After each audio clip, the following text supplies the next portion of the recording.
Olá a todos, eu sou o Fernando César, como vocês podem ver aqui na escrita Lontara, e hoje nós vamos resolver juntos o problema Lontara, composto para a edição de 2016 e 2017 da Olimpíada de Linguística da Lituânia. Aqui ao fundo vocês podem ver uma imagem que representa o povo Bugis, falante nativo da língua buginesa e da escrita Lontara.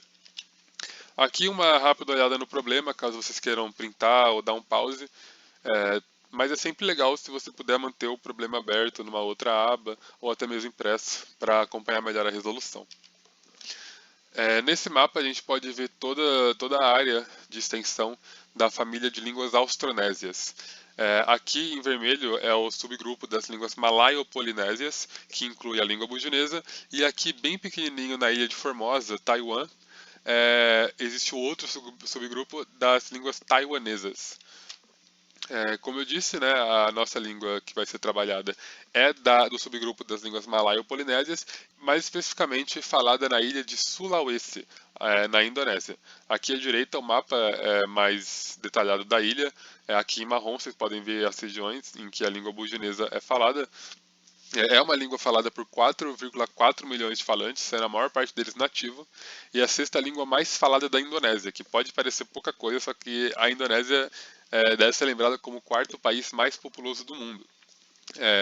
Os falantes são espalhados ao redor de todo o país e justamente por isso são registrados 11 dialetos diferentes da língua.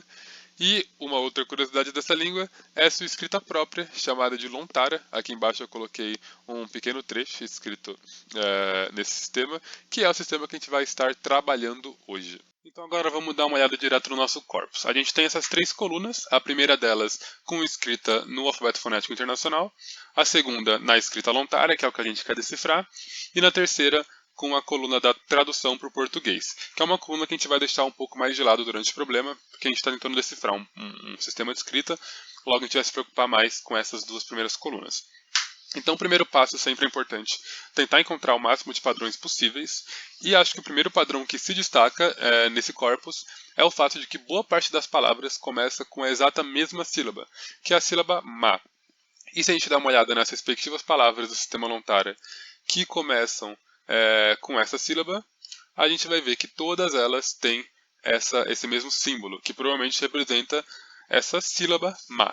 Aqui também a gente já pode perceber que a escrita Lontara vai ser lida da esquerda para a direita, assim como no português, no inglês e no espanhol, o que pode parecer um pouco trivial, só que a gente tem que lembrar que em várias línguas ao redor do mundo, como no árabe, no persa, no hebraico, a escrita é lida da direita para a esquerda, então isso também é um apontamento importante.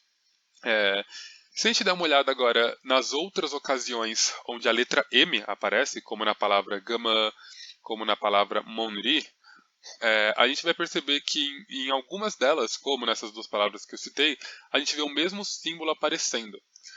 Só que agora que a gente já sabe que cada símbolo representa uma sílaba, e esse símbolo provavelmente representa as sílabas com a consoante M, a gente já pode presumir que, por exemplo, na palavra gamã, esse diacrítico, que é esse acento em cima do símbolo, provavelmente vai representar a vogal A, já que ele também aparece nas outras ocasiões da vogal, como na palavra madempan, nessa última sílaba, e no caso da vogal A, que faz parte da sílaba ma, a gente não vê nenhum diacrítico em comum, nenhum símbolo diferente em comum, então a gente pode presumir que essa vogal A ela está subentendida dentro da consoante.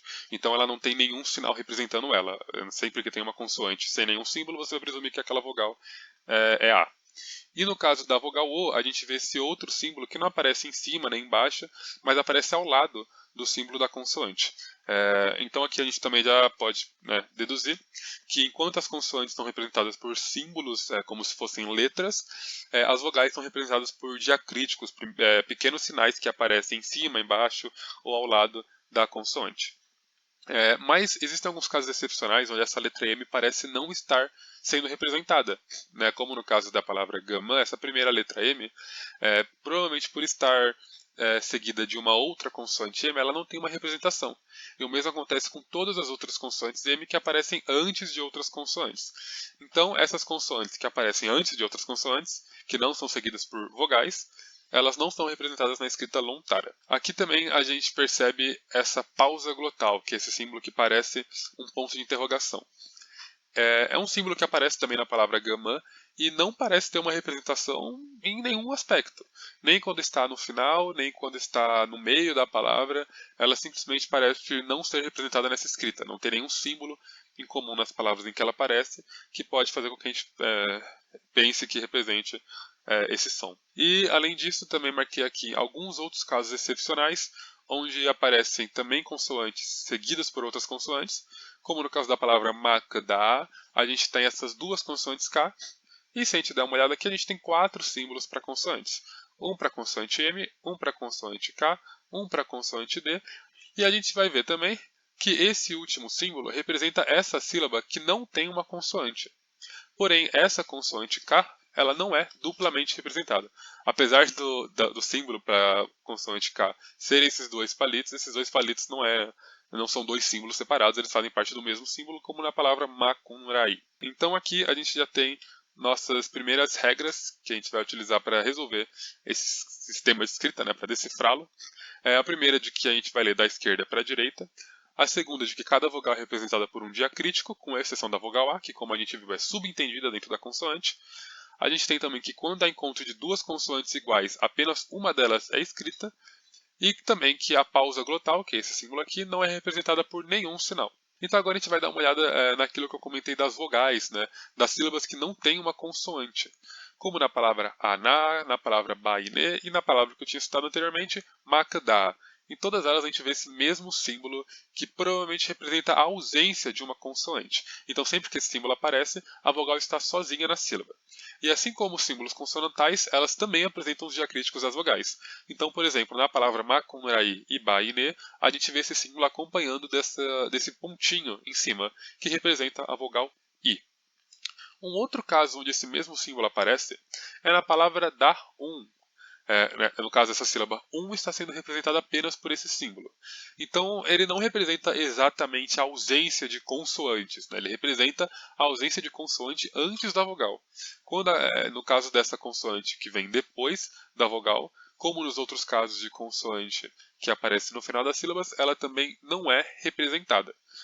Então, aqui a gente vai adicionar a nossa regra. Aqui vocês podem ver os outros casos onde essa consoante nha aparece no final ou no começo das sílabas, e vocês vão ver que quando ela aparece no começo da sílaba, ela tem esse símbolo, né, em comum, que representa provavelmente essa consoante. Enquanto sempre que ela aparece no final das sílabas, ela não tem nenhum símbolo representando. Então a gente combina aqui, junto com a pausa glotal, que não tem nenhum símbolo para representar ela, essa consoante em A, quando está no final da sílaba, ela também não é representada por nenhum sinal. Agora, a gente vai dar uma olhada em alguns casos excepcionais também, que são os casos das consoantes K, R e P, que são 3 consoantes que não têm apenas uma forma para representá-la, diferente de boa parte das outras consoantes.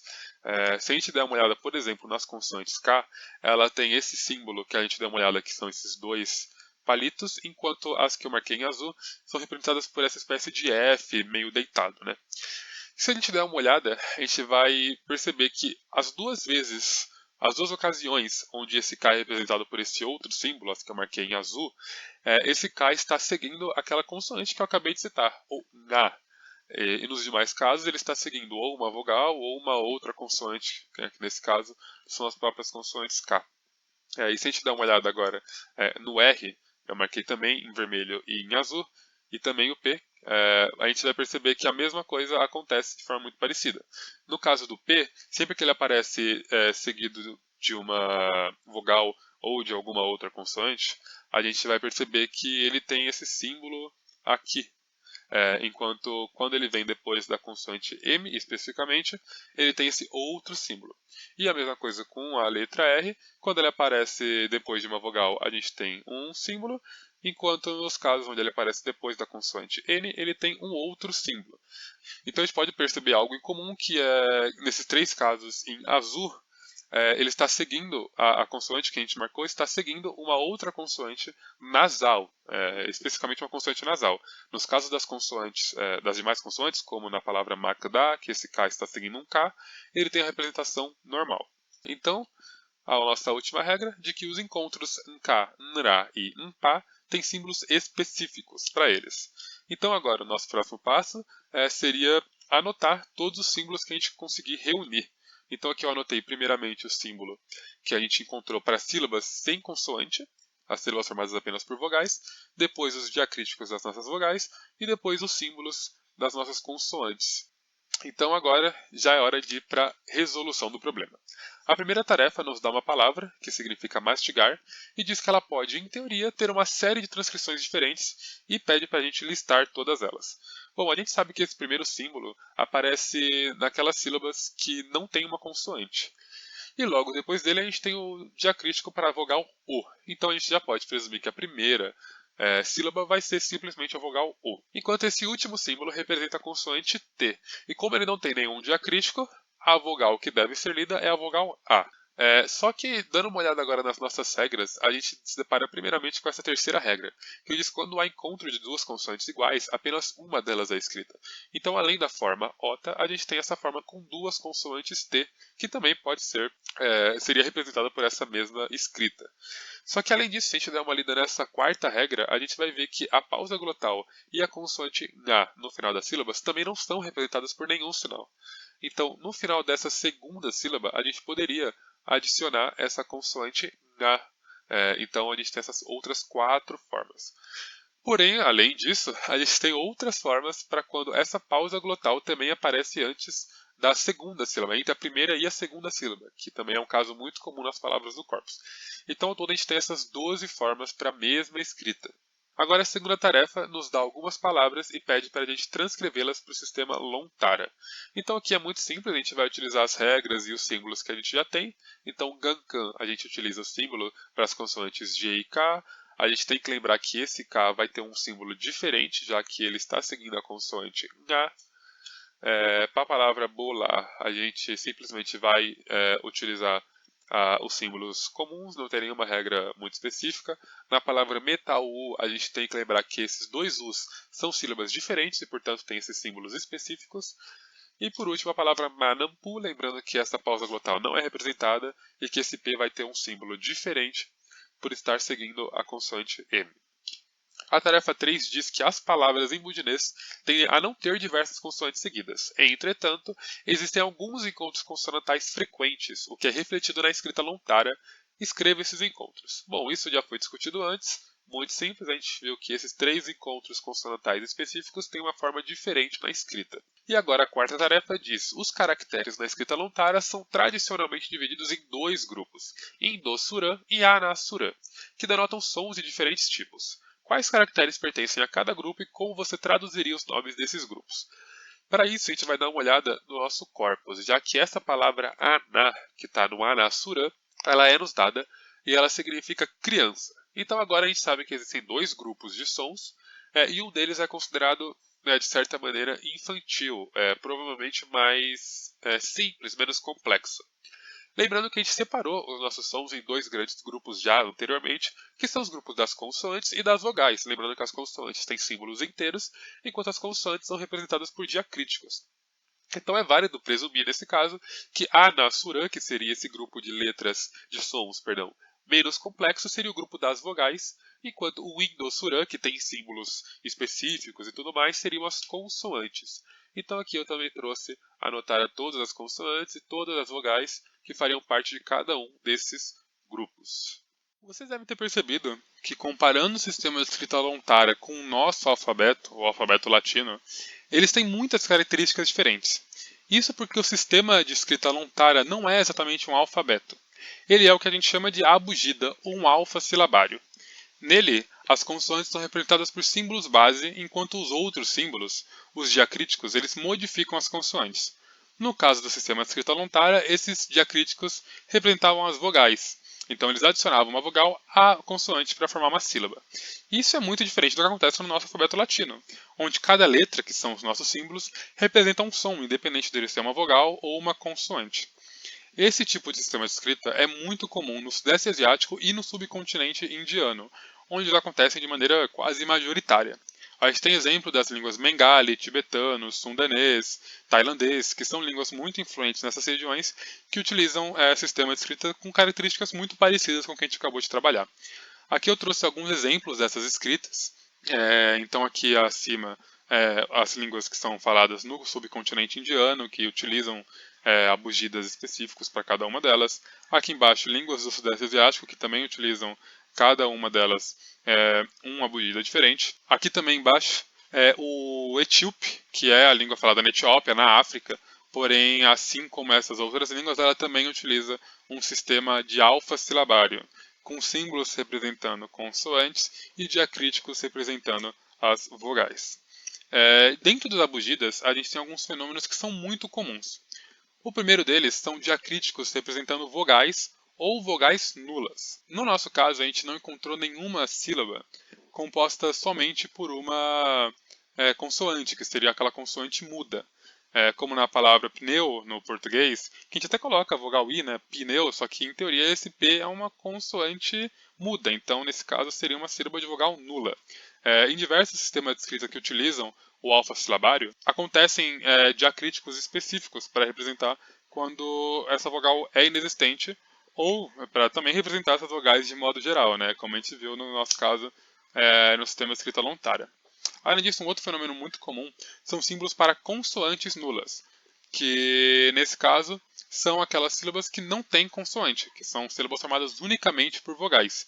Nesse caso, a gente viu que isso acontece no sistema de escrita lontária, que era aquele símbolo que aparecia para representar a sílaba A, que também aparecia na sílaba I, na sílaba que são sílabas que não tinham essa consoante inicial. E, além disso, também é muito comum que esse sistema de escrita utilizem uma vogal base, que normalmente é a vogal A.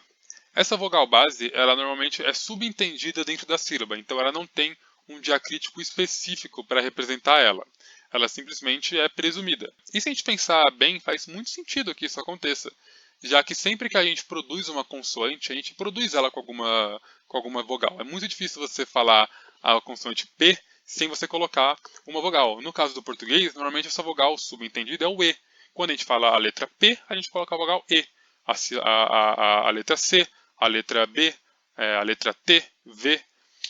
Até na letra F, por exemplo, a gente tem na escrita a vogal E, só que a gente acaba falando I, né, F. Então todas as línguas têm, de certa maneira, essa vogal base. Só que na escrita a gente acaba colocando todas elas de uma maneira muito parecida. Só que como esses alfa-silabários eles trabalham com esses diacríticos representando as vogais, sempre vai ter aquela vogal que não vai ser representada por nada. Em algumas outras línguas, quando a gente não vê nenhum diacrítico, na verdade ele está representando a ausência de uma vogal. O que também faz muito sentido, pensando que cada diacrítico representaria uma vogal e a ausência de diacrítico seria a ausência de vogal. Esses dois fenômenos são muito comuns, os dois acontecem em diferentes línguas que utilizam abugidas, e basicamente é isso. Espero que esse vídeo tenha ajudado vocês, espero que a resolução não tenha ficado muito confusa, lembrando que os problemas de sistema de escrita às vezes são muito confusos, considerando que são várias regras específicas, mas eu espero que isso tenha sido útil e muito obrigado por assistir até aqui.